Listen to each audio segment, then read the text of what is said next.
Olá, eu sou o professor Danilo, do curso de Administração da Unifor.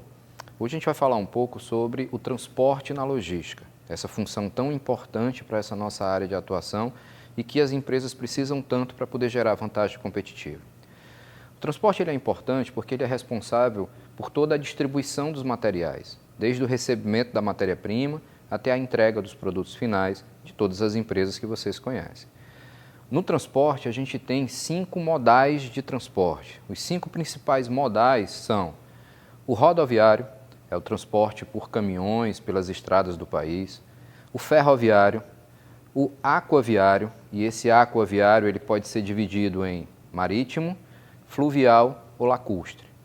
O marítimo é o transporte aquaviário pelo mar, né? A gente tem um litoral gigante, a gente tem um monte de portos aí no país que utilizam esse modal. O fluvial é aquele transporte aquaviário que acontece nos rios, muito comum na região norte do país. E o lacustre não é tão comum para a gente, mas é aquela navegação que ocorre em lagos. Tá? Além desses aí, a gente tem também o modal aéreo, que é o transporte feito por aviões, por aeronaves, que é muito utilizado quando você tem mercadorias de pequeno porte, quando você tem mercadorias de alto valor agregado, que são normalmente leves, né, mais leves para poder facilitar o transporte. Temos ainda o transporte dutoviário, que é aquele realizado por dutos, por tubulações.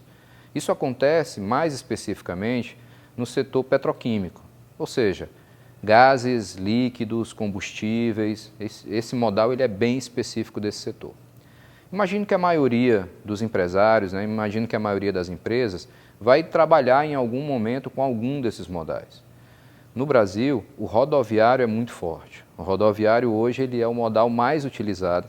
Provavelmente as mercadorias que vocês consomem, a grande maioria delas, deve ter sido transportada em algum momento pelo modal rodoviário. Vem então o conceito de multimodalidade, que seria o nosso objetivo aqui. A ideia não é você escolher um modal ou outro. A ideia é você adaptar a necessidade da tua empresa, da tua operação, aqueles modais que estão disponíveis no momento. Então a gente vai trabalhar com a multimodalidade, ou seja, a utilização de 2 ou mais modais numa mesma operação.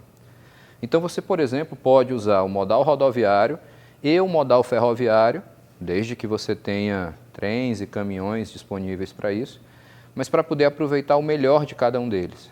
Por exemplo, enquanto o rodoviário ele é bom, né, ele é interessante para ter uma velocidade maior, ser mais flexível, o ferroviário ele leva maior quantidade de carga, mais mercadorias e tem um preço mais competitivo.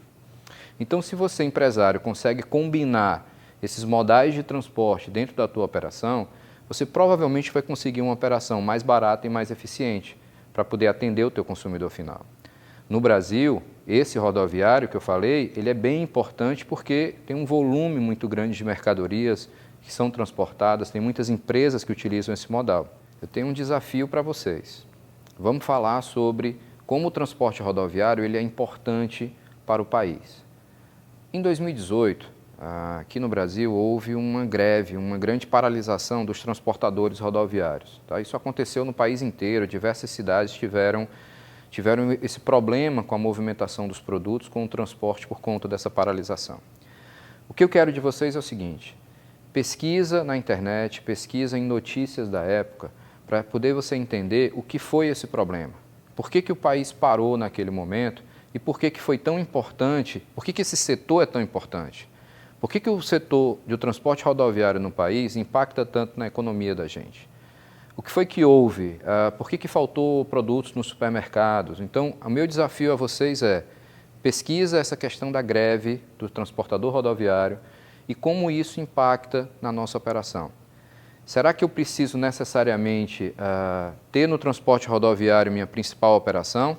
Ou eu posso diversificar para outros modais, diminuindo assim o risco de uma nova paralisação? O que vocês acham? Me responde na próxima aula.